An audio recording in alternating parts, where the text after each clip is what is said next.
Hello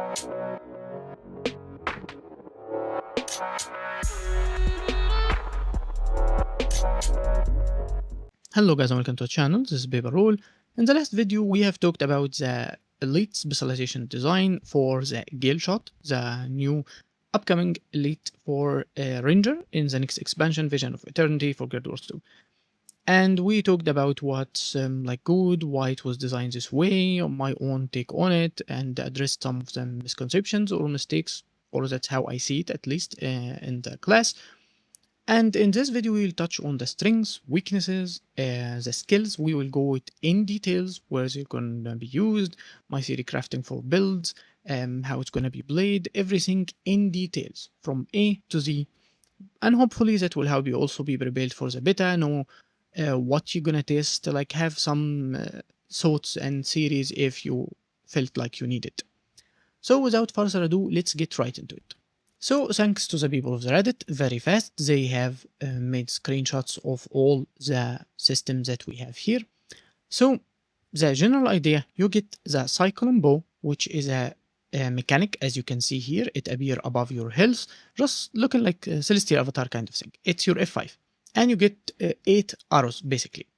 And that bow is a weapon that you can access anytime. There is no cooldown, you can immediately enter it from pressing F5 at any point of the fight. You can get in and out. There's no restriction whatsoever, and work on land and underwater like a harpoon gun. They didn't show us the harpoon gun version, but basically you will have skills out and underwater, so it will always work no matter where and no matter what you build. Besides, the next expansion going to have a lot of water content. We already know that the special mount is actually a skimmer, so obviously they really focus on the water aspect from it. Even the legendary, we're going to have the aqua breather and stuff, so it's always there. You can access it at any point. There's no restriction. It is great. It have auto attack and then the other skills. The auto attack is always accessible. It does not consume arrows from the mechanic. You can hit it as much and as many times as you want.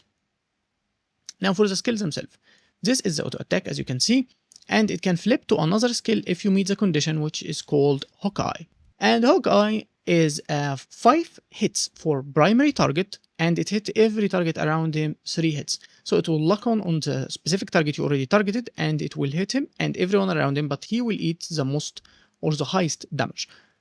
You will get super speed, and it will hit for a radius of 48, so it's a really good radius, and it hit from 1500 radius, so it's like longbow.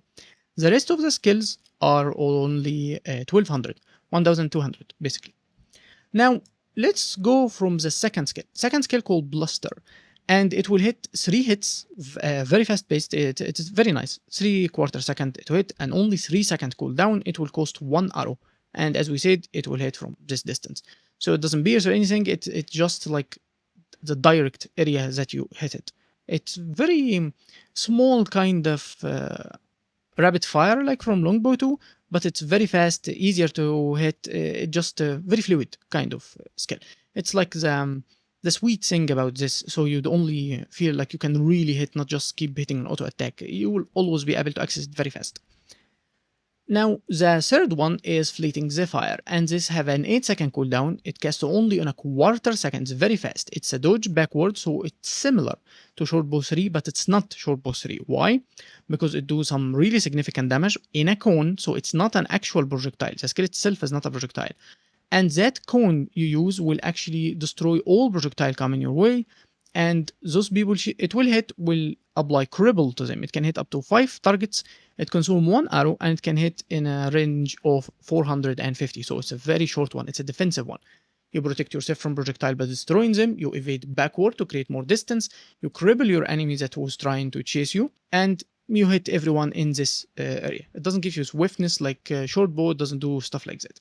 Now the fourth one use 2 arrows actually, and it's called Quarry's Pride, and some of those skills will have some changes and effects that can be triggered by specific traits depending on what you choose, and this is one of them because it actually changed to another skill, but we'll get to it when we get to the traits. That's a 12-second cooldown, only have a second cast time, and it will it work basically like barrage for longbow skill 5. It's a very short cast. It doesn't really get you stuck or anything. You cast it very fast and you do one single hit, so people doesn't have to stay inside it. They will just eat it the moment it hit. It will just land very beautiful. And it will apply Immobilize. It costs 2 arrows, up to 5 target, radius of 240, and a game 1200 range. The last one is probably the strongest, obviously. It's very good, especially in World vs. World content, which is called Supersonic Arrow. 25-second cooldown, 1 second cast. That's because the animation. So when people see how you do it, it's when you flip in the air and like jump and flip 360 degree and just land it very fast. So once you finish this animation, it is so fast, it's like instant. So people have to dodge once you see the animation of the casting, not the actual projectile itself. It is really fast skill. It do some significant damage. It grant additional wind force, which we will get to in a second, so it grants you 2 instead of 1. All the other skills grant you 1. And it will apply 3 second days. Obviously in competitive, those numbers gonna be different, guys. Like that goes without saying. This is PvE stuff, so you might find something happens there, doesn't even happen here, and some numbers can be taken down, the damage numbers can be less, stuff like that. You do know that PvP, World vs. World, and PvE have separate balance system. And it can hit up to 5 targets. It costs 3 arrows. It pierces by default, and like we said, it do a daze, and it's from range 1200, and it's unblockable. So in World vs. World, like for Zergs, if you want to have a range weapon as a damage dealer, and then also can have a defensive side, like running a great sword for block to retreat, running other things like another bow, and you keep landing multiple hits, like you use barrage with something like quick draw, and then you use this thing and then use barrage again, so you keep applying a lot of damage to your enemy.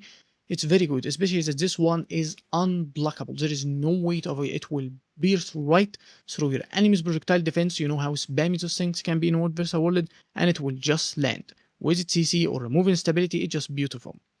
Now, what is wind force? Wind force is an effect or something you get. You will see this blue thing on your bar, actually, like above your skills here, each time you consume arrows. So this skill will give you wind force, this one will give you wind force, this one will give you, this one give you 2, actually. The auto attack obviously doesn't. And once you have 5, so if you use 1, 2, 3, 4, 5, as you can see. So if you cast all your skill like immediately, you just bam them, you will get 5. And that will give you immediately access to Hawkeye instead of the auto attack. You will use it once and now you reset the whole cycle again. That's not necessarily the optimal rotation, obviously. However, it's easily accessible just by simply spamming everything immediately and using Hawkeye and then leave this weapon and use another weapon. Like if you want to use it this way, it is possible. And AreaNet have learned this or really paid attention to, I believe, from the maze, because the maze had a bit of a struggle in how you build up those stacks until you reset and then gain the increase in size and damage and stuff. So they changed it, how much it stay on the character or you get, and now this time they did it, I would say they did it right from the get-go. They did it very well. And this is wind force. So to make this easy, you have 8 arrows. You can access this weapon anytime you want, in any environment, underwater or above. Auto attack does not consume them, and other skills do consume them. If you use those skills that consume arrows, you will get, in exchange, you will get wind force. 5 wind force only will get you access to the Hawkeye. And you gain arrows again every 5 seconds. It just, this line under this one will actually refill and you have an arrow. Refill another and you have an arrow in 5 seconds interval time. And there is traits that would make you actually get more. If you want to camp a range build, if you want to just get them faster and rotate, there is traits that actually will help you get them faster. So you're not really stuck into the interval time only. Now let's look at the utility it's got. The healing skill is Soothing Breeze. It's called, or the skill kind called Squall. It have a 25-second cooldown, very decent. So 3/4 of a second cast time, extremely good, normal like most healing skills. It gives you healing for this number. I don't think the developer had healing stats or anything. So this is a number standard, and it's a little bit on the low side comparing to many ranger skills. I would say something like Troll Ingwant heal for significant amount. Some other skills can build up into the healing, like Bear stands for conditions for Soul Beast. Something like the healing trap because of the regeneration, stuff like that. But it's acceptable, it's decent. and it gives you super speed and also condition cleanse 2 conditions from you. And obviously every healing skill for ranger will heal you and your bit. So as you can see, the tooltip here is to heal and grant super speed to you and your bit. So both of you will get this. And this is the only condition removal skill this thing have. Not a weapon skill, not a utility skill, not a trait, anything. Which is the greatest weakness, I think, by design, or at least that's what I guess Alienate did for this class, which we will discuss deeply once we go through everything. But pay attention to this. This is the only condition removal you have. The second skill, Piercing Gales, I think that's what's called, is 20-second cooldown, 3/4 of a second cast time.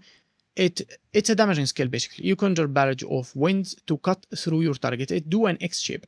So it starts like 7 shots for the Revenant, and instead of collecting on the target, it actually goes out after it. So it moves between the targets like that, and it's not really like a big shape. It's small, so it's easy to hit most of those winds cuts or whatever they are, those projectiles, to hit most of them on all your targets possibly. It's 5 hits, and it increases damage per stack for vulnerability. So when you have a vulnerability on the enemy, you do 1% for each stack extra, but this will do 2. I think they mean it's just another 1%, so like 25 stack vulnerability mean 50% increased damage instead of 21, instead of 25. But the way it's written, it feels like it's actually 2, so it's like 75%.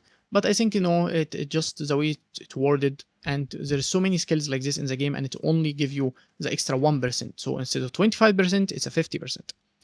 Hit up to 5 targets, and if you had swiftness or super speed, the speed or the velocity which the projectile actually travel get increased by 100%. So to make it harder to avoid in a way, this class is a bit cheesy when it comes to it really tricks the enemy all the time, and it pierces like by default from 1200 range. It's very good for damage, and I'm not sure how many people would run it for their builds. For short fights, I think it's a very optimal choice. Like we have seen a lot Untamed run with the Spirit, for example, a skill that's merely used for damage. That's it. And there is an World versus World, which usually not great, only used in group, but some players would use the Toxic Spores. So dedication for damage before than anything is something a lot of Ranger do. Even if it comes with other value, like Sharpened Stone, we can use it for condition cleanse, for condition players. However, it's a dedication for damaging skill. All Rangers do that. Even Sikkim, as a skill for Sikkim Soul Beast, is a dedication for damage. So is this will be used? I think some people would actually find it very useful, depending on how much damage it will do, because it can really cheese a kill so fast. You would do couple hits or open from stealth on someone, and they couldn't even avoid it, they couldn't see it, especially with the ability to increase the movement or the speed of this projectile. It can be very strong. So for the first time, not a lot of people would think they would use this, but Rangers a lot of time use actual skills dedicated just for damage. The second one is Mistral, and this is more of world versus world Zerging kind of skill, I would say. It's something like a barrier in front of you, green looking, but it's similar to like the projectile defense of the Guardian. But this is not a projectile defense. This thing that you put or line in front of you will make all projectile go through it, will do an extra damage and apply chill. It's a 20-second cooldown. It does not have internal cooldown. It will last for 6 seconds. And projectiles are like all of them. It's not just you, which means you and your allies can do this and do a lot of extra damage happening. Even the way it's worded as they describe the skill, it seemed like every projectile will just happen as long as it's an ally one. So since it doesn't have even a cooldown or internal cooldown for it, which I think will not really last, it can be much faster landing hits than One Wolf Back. One Wolf Back will happen on every hit, so it doesn't have to be projectile. So something like the Warhorn 4, stuff like that can be really damaging. Besides, I think it's stronger, and this thing is only 6 seconds. You have to be on the other side of that line, so it have a lot of things that to hold it down. So it might be good this way, it might not, it might adjust the numbers, we don't really know for sure yet. However, it can be very, very strong when you go something like Rapid Fire and then multiple hits from those who hit multiple times, like skill 2 for the Cyclone Bow and skill 5, stuff like that. And even the Hawkeye If you can time a lot of those things back to back, it can be crazy, even with your damage only, not even with the other allies. And it's similar to One Wolf Pack also, because One Wolf Pack can be shared to other allies through trait with Soul Beast. So it have some similarity, I would say. Now, Wind Shear, the third one, is actually a defensive skill. So this is a stun break that will reflect a projectile coming to your way, will knock back the enemies around you, and will do damage. Well, and it's a stun break, so it really, like, it do everything. It's two sides of defense, the stun break and projectile defense. It's also a CC, which is a defense and a way to control. Like, you don't have to use it as stun break if you needed to. And also a CC simply to break defense bar, like in PvE and stuff like that. It's very good. It's 20-second cooldown. It's really decent. And even so, the reflect is quite short. I feel it's much longer than expected. At least that's what I got from the stream. I can't be sure for that. But in the stream, it looked like an entire second of reflect. So combine that with skill 3 that already destroy projectile, this one reflect and the other destroy. If you use it, you have some decent defense against projectile, even without resorting to turtle or button staff in your build or access or anything. So it's a decent skill if you find a need for it. Now, Whirlwind is another skill, which is a defensive one also. It launch yourself forward with powerful gust of wind, and this would be probably one of the most enjoyable skill to press in the game. Your character just float up in the wind and then land again, move 600 radius while dodging, getting super speed. It have ammunition count of 2 with 3 seconds in between.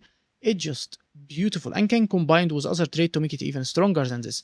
And the fact that it have ammunition with this dodges is very good. And again, it's similar to Soul Beast Griffin stance, like the same idea. You hit a skill that you will start dodging and access your survivability by becoming elusive. But this one offer mobility, not just dodge. So if you noticed, you would see multiple similarities to Soul Beast, because this class is a little bit similar to Soul Beast in few things, which is in being a form of an assassin if you need. Soul Beast will count on longbow, like second Soul Beast, would do great damage with it, move from range and be very mobile, can run 2 weapons. One of them is melee that count on mobility, and combine that with bits this way. It can have double bits with mobility. So it can move with something like owl, then something like wolf, and then use a sword warhorn or something like that.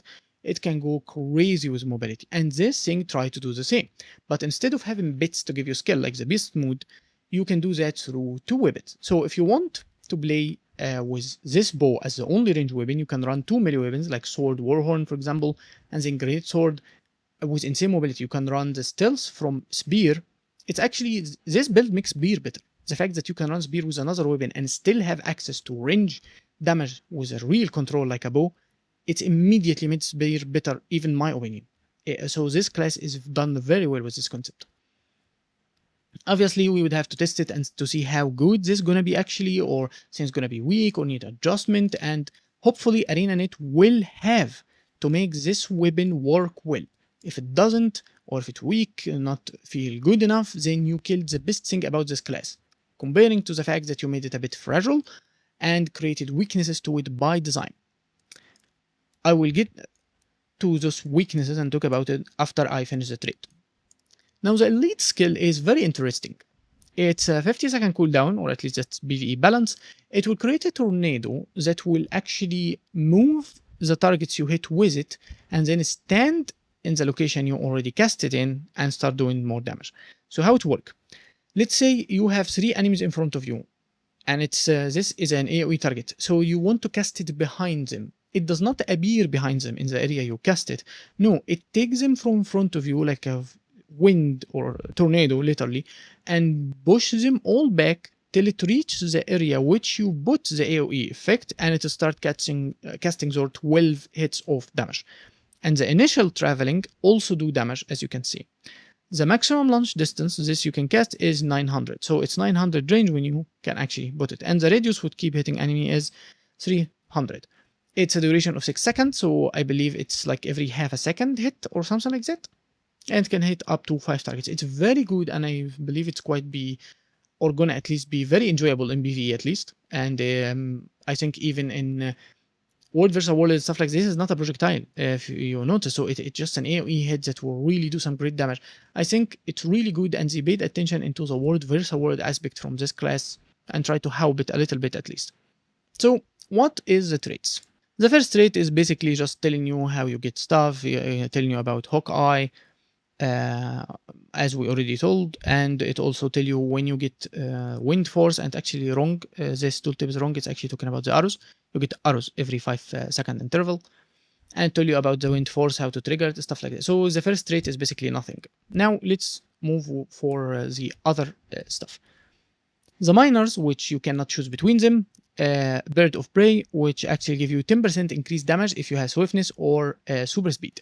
And it makes swiftness increased effectiveness by 20%. So if you look to any source of swiftness, on it you'll find 40% movement increase, not 33. So this is stuck with you. You do not choose anything. You simply move faster like this. You have more damage with it. There's so many ways to make Ranger have almost permanent swiftness. This is not really a difficult thing to do. So this is going to be a permanent thing if you want it to be. Your base movement speed increase and Hawkeye grants super speed. This is also stuck, as we said. So Hawkeye will give you super speed by 3 seconds. And even without swiftness, so if you don't build into it or anything, you move 25% faster. Swiftness give you 33, but with this class give you 40. So even without it, you still have a very much increased movement speed. It's very fast on feet, this class. Now, the things you can choose with.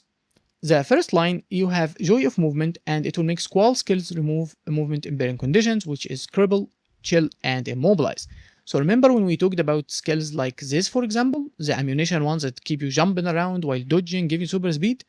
That means it will remove anything someone try to catch you with. So imagine you're fighting a Druid, for example. You can simply cast it if you're not CC'd, and it will dodge, so the enemy cannot even try to stop you or anything, and will remove you out of this immobilize and make you move freely like the wind.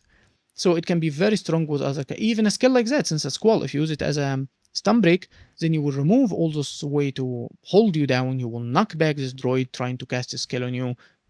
I'm hitting droid as an example because we do a lot for mobilize, obviously. And just like that, break stun, remove this condition, this stops the projectile coming toward you, everything, knock back the people around you, and just move freely. So it might see a lot of use in competitive, but obviously it is not a PvE trait. But you can put it in many builds. Now, the second one is Field Rush. Movement skill grant you swiftness and endurance. So now it's another source of swiftness to put into this damage and effectiveness and stuff. Any movement skill.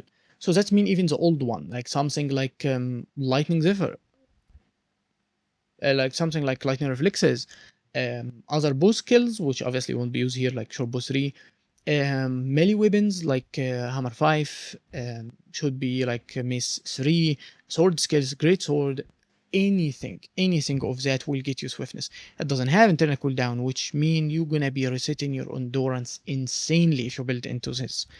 If you use something like sword, you have 2 mobility skill on it, and if you use the other weapon, something like hammer or great sword or even spear, you have at least 1 movement skill on it. If you have 1 in your utility like Lightning Reflex or something, that's another one.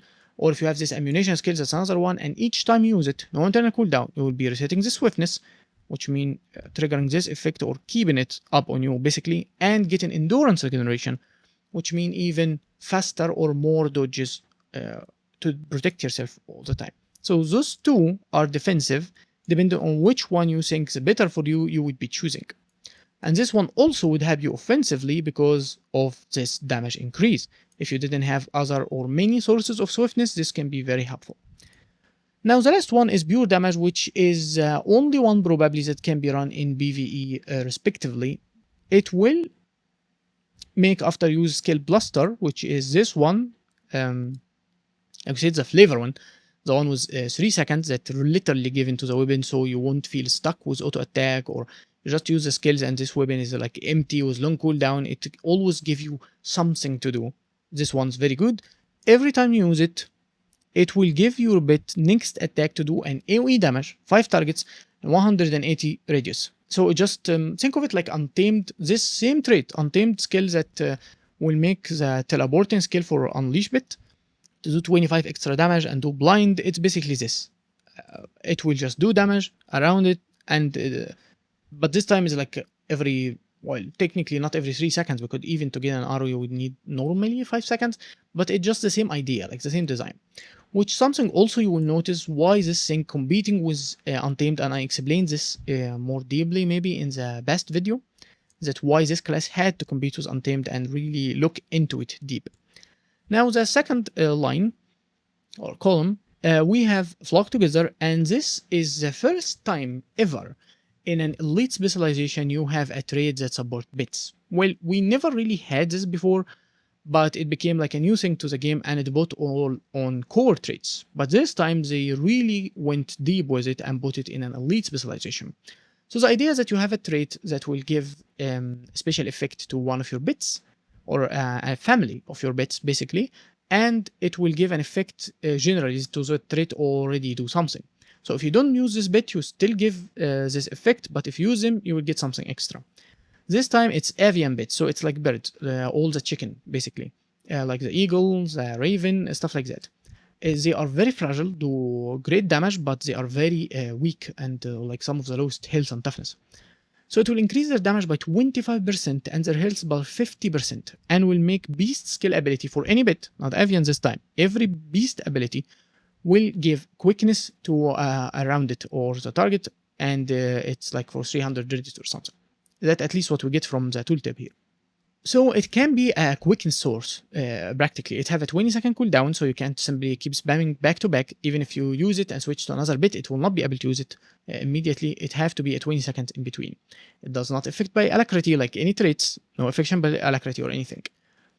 So this will not really help avian bits to be any form of tanking for you, and this class is very glassy. You're gonna be playing for power. You can't really tank for yourself if you're trying to play solo in PvE, solo in champions, legendaries, stuff like that. So you need a bit to tank for you, and you can be moving and have your own little bit of defenses to save yourself when not even your bit can protect you. Increasing the health of the bit will not increase its toughness, which means it will not aggro, since the toughness is the most, or the thing that aggro the mobs the first. And also it will not make avian bits any more tanky, it's barely anything. So increasing the damage is good, and I might see this, or we might see it be used in group content when you're not trying to tank for yourself, but in solo play, I'm not seeing this much. Maybe just the damage will be too good that people will run it in like raids or structure environment comparing to other traits, stuff like that. So it might be used, might not. That's really up to specific builds. But I am interested mainly in solo play, even open world PvE, not really in group content, which means this trait not really optimal at all to me, especially there is other sources of quickness that we will look into soon. Now the second one is build. This one will make the skill 4, this one that do immobilize, actually instead of costing 2 arrow and do immobilize, it will not do immobilize anymore, and it will cost only 1 arrow, but it will become ammunition, so you can do it twice almost back to back. So this is good to have more hits and more damage that you can apply with this. So if you're really playing into the range or want to use this more or have more damage, this is more optimal. So I think it's one of the best choices for PvE. The immobilize side is more for the world versus world or choices like that. But for PvE, it's better to hit this skill like twice back to back, literally have only 1 second between them and 12-second cooldown. So the ammunition is the same cooldown basically, but since it's already reduced the arrow cost, it simply will cost the same arrow amount. So this could be really good, the idea of having better damage in PvE most of the time, unless you want to build any other thing, like you found the DPS after testing. Like I said, until we tested, we know for sure for avian is better for group content, for example, or you find fetch is better use for you. And that get me to fetch, which is every time you swipe bits, you will get 2 more arrows. It's ways to help you keep up the bow longer if you want. There's 2 skills from this, fetch and another one, we will get to it in a second. So I have a little problem with traits like this, because normally I do not really want to switch bits. Switching bits is a way to access another tool you didn't have. So let's say I'm running Jacaranda and Turtle like I did in many of my builds. Jacaranda do better damage, so I keep her. She do immobilize to help him break defense bar. She's great, she's right there, it's done. I never want to move to Turtle. When do I move? if I want the CC of the turtle, and mainly if I want the bubble for protection to help me, or if my bit's going to die, so it would tank for me, something like that. So unless you have a specific need from the other bit, so the other bit have better CC, now you're trying to break a defense bar, fine. You have another bit to cleanse condition, a specific support for support builds. This bit can heal, this bit can give ages, something like that. Unless you're switching for that, you don't just want to switch your bit. Because the ones that have higher damage, like if you're just focusing on damage, for example, which that's what this build is for, it's not a support build. Unless there is another reason you want to switch bit, you have a bit with good damage, now you want it to stick there. If someone give it boons, you don't want this boon gone when you move to another bit. If you play a boon ranger, that means you copy boons back and forth between you and your bit, because your bit will share the boons you get, and now you can copy them with a skill like We Heal as 1, which is what I did in my Untamed build. You can check it in the description, I will have it there. It's the best ranger power build for solo that exists right now, and one of the best ranger build in general. And because of that, the way that boons can keep moving between you two, you never want to switch bit. That's why I usually don't use any trades that work on bit swipe. Those can be good outside of PvE, which what, like in competitive. In competitive, you switch bits a lot because you always switch between them. You're never really stuck and your bit just do damage. You always choose bits actually for the extreme amount of tools you can access. So more CC, more defense, another bubble, another CC, more damage, specific hits, stealth, anything. You keep switching between them easily. So you always can use a trait like this. So for competitive, however, it can become very different. And a trait like this can be very good, and I would see a lot of people actually would choose to run it. So they would access their skills more freely, switch between this bow and other weapons, and always being able to hit those without even waiting for the arrows. So it might be run in competitive mode comparing to the other choices. Now that gets me to the last column. Cloudburst, I guess that's what's called. Quarry Burl and Supersonic, those two skills, basically, skill 4 and skill 5. Reset the cooldown of Blaster, which is skill 2. When you use Blaster or Hawkeye, so skill, simple like that, skill 4 and 5, if you use them, it will reset Blaster.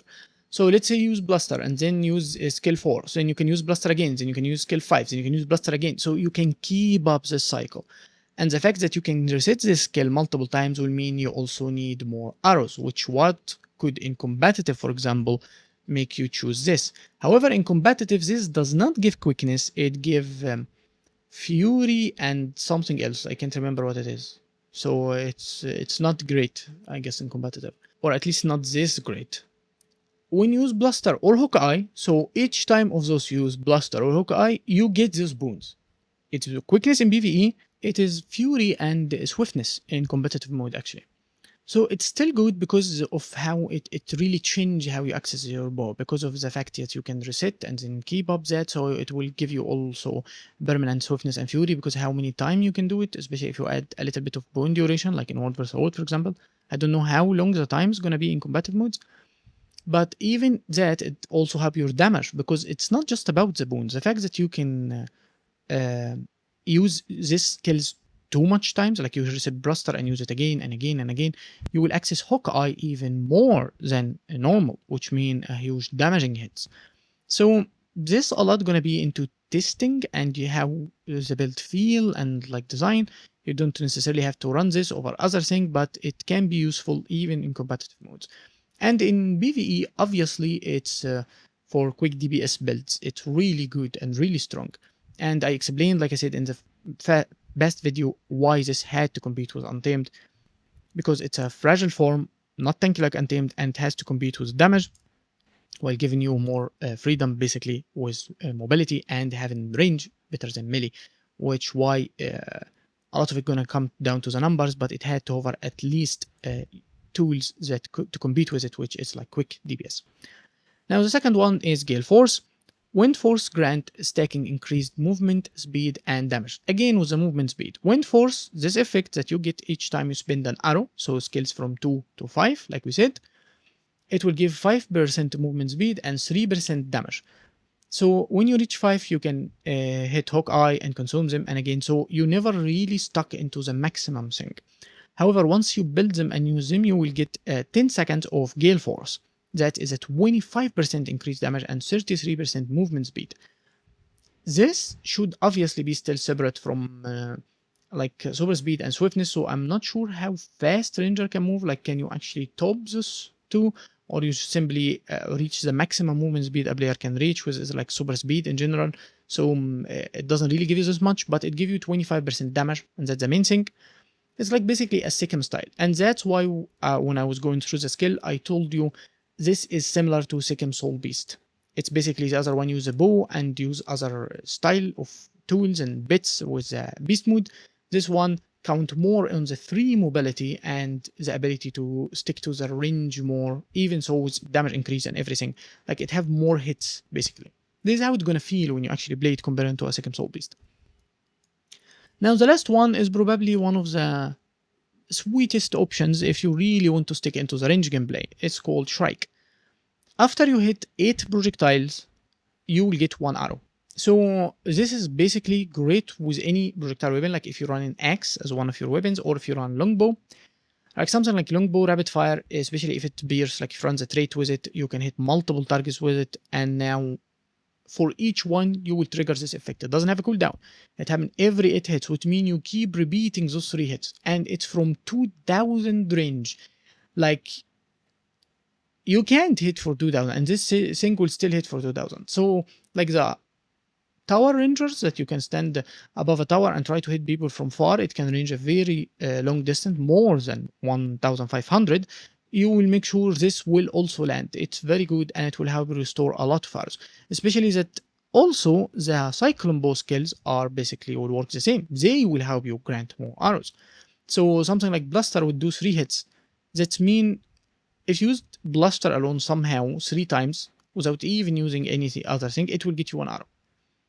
And if you use it with other skill, for example, so for the weapon itself, I think the auto attack, also Hawkeye, Blaster will work, and skill 5. I don't think the other skills just to actually count as projectile. So still too many sources for it to work. If you run another weapon, it will even work very smooth. So this trait you usually would take if you run other projectile weapons. It's not really great option if you run like double melee weapons and run this Cyclone Bow, because it will take too much time to build it anyway, so it's not really worth it this much. So what do I think of this class or the build? How would I play it? Stuff like that. So I believe there is 2 concepts in general, no matter how you're gonna spin around them, that you can play this class. Either you really want to stick in range and still have option to melee or none, or you really be heavy in melee and still have option for range. Like, there is not much around it. You can't really play this for support. Quick DPS is the best you can get. You cannot play this for condition.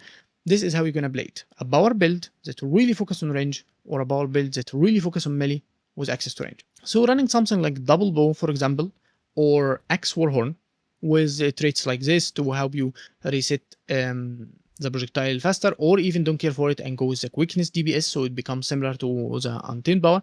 Like my Untamed build, like I said, I will leave the video in description, but you can run the same thing. I run double mace, and I run practically double mace, and I run warhorn axe, so the axe will still serve as projectile and everything, and you can still have the Cyclone Bow, and you can run whatever bits you like, and your bit will tank for you. And it is a boon build basically.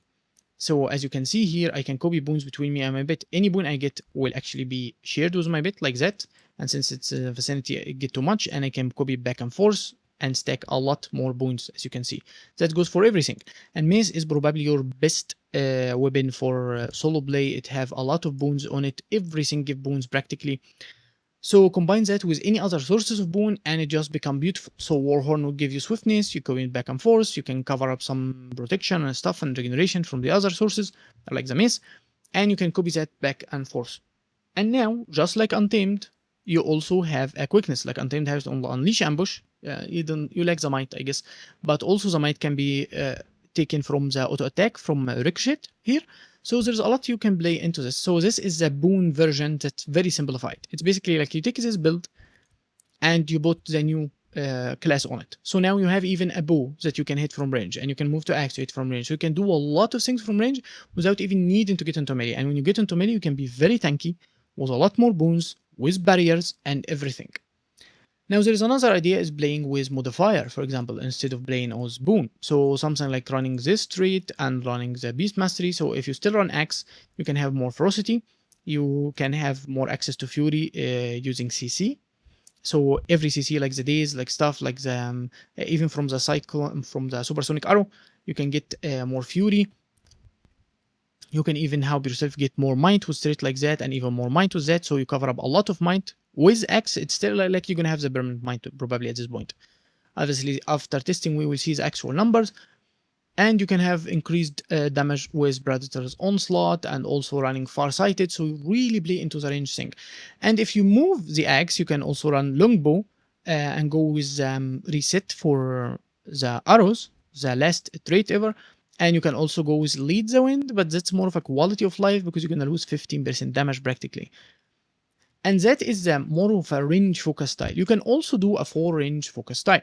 So in PvE, you can run mace and hammer, for example, or even greatsword or sword, something like that. So you'd have the mobility from sword, like you feel very fresh and you can move around without riding a mount or anything. And you still have the warhorn for boons, and sword do some great damage, and you still have the mace for a bit of survivability, barriers and boon stuff. Or go really into survivability and use hammer. You see, hammer mace, that mean a lot of tanking, basically. Because hammer skills, you would be able to choose those. So you would go with the protection and CC from here. You would probably go with the barrier and more CC. You choose this one for barrier and cripple. Maybe here you would go for bones, no need for more CC than that. So we choose the other one, 6 might and fury and might on every target you would hit to. So it will really help you build up into what you lack from this, especially that you're going to lose the warhorn. So we choose this one and keep this one on the unleashed. Like you go this and you go this. And with the amount of barrier and protection, combine that with the mace, the amount of barrier, protection, regeneration, healing, and stuff, you can be very tanky face to face with the enemy, especially when you're running something like Turtle. You see, Untamed, I have Valve's Untamed, so it can reduce damage coming to it by 25%. It can heal a lot because of the life steal from Unleash Ambush skills, because you trigger the life steal from the Unleash Ambush skill, especially when running with Let Loose, you run 2 hits back to back, you basically heal for like 7k, 8k, every 10 seconds practically, and that's really great. It still combines that with a healing skill. And we also run relics for healing, so you can run Zakros, but obviously I find the most powerful one is Neuros, because if you're tanky you don't die this fast, and every 30 seconds practically you can change a huge part of your damage into healing and even lower the damage. This one is really great. You can do the same methods basically with the other one, but you can't life steal, so you need to be very tanky without accessing too much healing. And the way to do that is by having a lot of tanking to begin with. So permanent protection and other sources of healing, and actually barrier. So since there is not much source of healing, you need the barrier itself. And that will happen from the hammer with the mace. So every melee thing will be into that. So you can play it more focused on the range, like we said, axe, warhorn, longbow, stuff like that. Or you can play it more focused on melee, like with hammer, sword, maces, stuff like that. This is the general idea how I look in it for PvE perspective. And if you play it into the boon stuff like Vicious Quarry and this one, the Natural Magic, you also have other sources of healing like this one, Invigorating Bond, which I run, so also protection, Vigor for more dodges, and healing. Now even the skills you run themselves can help you a little bit if you focus on swiftness, depending on the traits, depending on the bits. If you run an avian bit, it will actually give you swiftness, but you don't really need this much. If you run Call of the Wild, you can also run this elite instead of its own elite, but I would rather run its own elite because of how much damage it can give me. But this one is obviously very helpful. Huge amount of stability, fury, and might, so you could find it really useful to run something like that. So if the numbers are too low, I would choose the damage. If the numbers are good, I would choose something else. This will be up to the testing. Now for the competitive side from it. This class have weaknesses by design, basically. So if you notice the class is too fragile, you're very fast on your feet, you try to run around all the time, avoid your enemy, but you do not have many things that help with it. Like, yes, you have immobilize on this, you have cripple on this, and you can move very fast, so hopefully people won't catch you. But it doesn't really build up into this. It's like a single immobilize and that's it. Even the utility skills, this one is not really can be used to actually chill the enemy, and even the duration is very slow. Zonak back is a single CC. This one will push enemy out from you, so it's a very good to save your life, but like I said, it's all about mobility. So you try to avoid being close to the enemy and run around very fast, supporting your own dodges, removing own control. Like if you are controlled, you try to remove it and get away very fast, stuff like that. But you don't have access to stability at all. You don't have barriers, you don't have protection sources, you don't have anything to actually protect you. It's just about move and dodge, get out of the way. So that is the first fragility that ArenaNet have added by design. This, however, is not really real, because you can really break through it like by few choices. Obviously, it will not be like dual stance in greatness, it will not be force fortification, but the fact that you can run two other weapons with it in competitive, think of Spear Untamed, for example, a very popular and enjoyable build a lot of people used to play, even after nerf it's still very good. Spear Untamed would run Spear and would run Sword Warhorn most of the time. So it's a very heavy melee focus, try to really corner the enemy, and have some decent mobility, have some stealth. You can still run this whole thing and still have a bow on top of it. So you can protect yourself by movement, more immobilize from the spear, and stealth, and still move and dodge with the sword, and you still have a bow to hit your enemy from far, or immobilize them, or daze them, just an extra thing to have. As you want really heavy defenses, fine, run Great Sword with its block, and run even maces for barrier instability and back-to-back CC. Mix and match, run double mace and spear, why not? Because you still have a bow to do a rotation that would work enough. Like, this will really take some time to look into how builds like this work, but the fact that you have two other weapons with this weapon mean you can waste a weapon just for defensive purposes. You can really twist how your build works. The same thing I did was Druid, for example. My staff is not really a damaging weapon. It's used to defend me. And it's the same thing. I move a lot. I do not have access to stability. I do not have barrier. I do not have blocks. I do not have anything from this. I even have only one stealth that can be accessed through leaving SST avatar. I don't run smoke scale. I don't run the Panther, Black Panther, or whatever this thing called. So how do I survive? It's by controlling enemy position, trying to immobilize them, daze them, and stuff like that. This thing have a little bit, it doesn't come even close to droid level, but it has this. However, it has some great mobility on its own. It has better range than a conditioned droid, for example. So you can do that.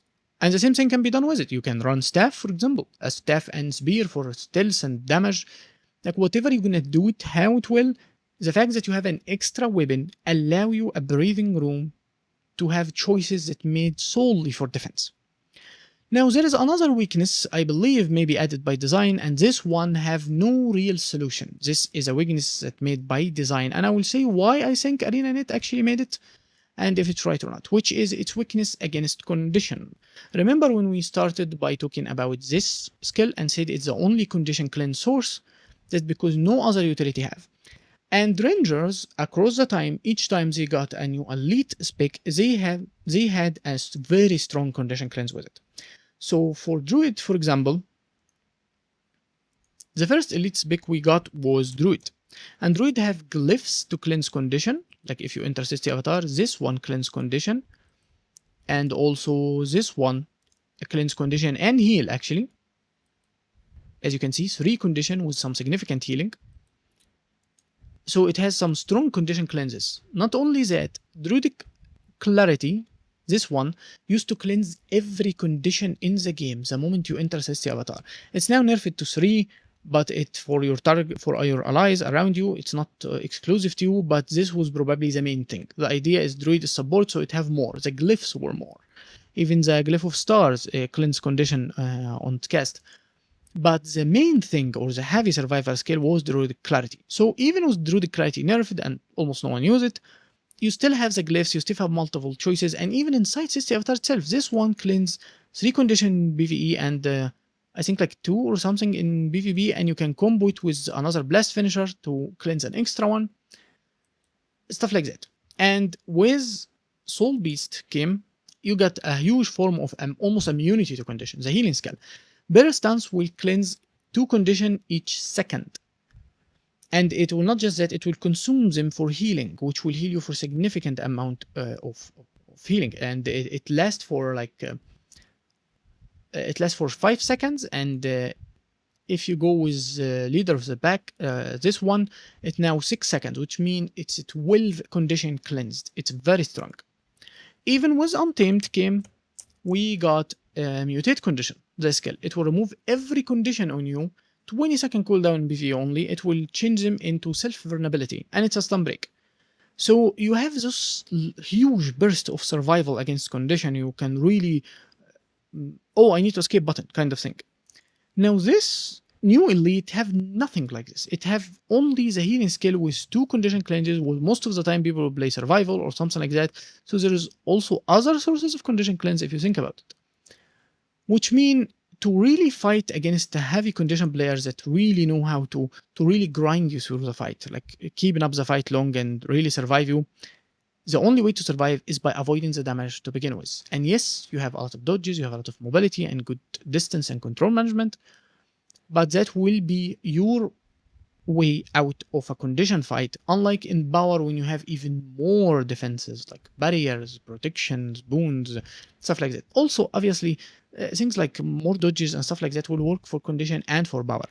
Like, it's not just exclusive for Power, but my point is, if you really mess up in condition, you can't even, like, in after getting hit, like in 2k health, you run away, no, the condition already on you and you can't cleanse it. You would have to resort to cleanse and sigils, some relics, stuff like that, but will it be enough? I'm not sure. Even you might think of resorting to something like Segment of Renewal, which is the core form of I remove all condition, but it's really, really terrible in the way it's only remove it to a bit if the bit is next to it, which is 600 radius, with something that moves really fast, and your bit get immobilized behind or something like that. You would have to always like switch bit and then use it, so your bit practically die most of the time. So those are the 2 weaknesses: how fragile it is in general against anything like Power or whatever, and that it really, really struggle against condition. I wish it had like a little bit of extra tools, I guess, against condition.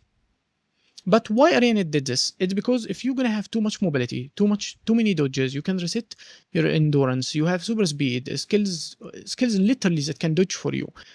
A huge distance with multiple weapons that can work this way. Like if you run Longbow and Cyclone Bow.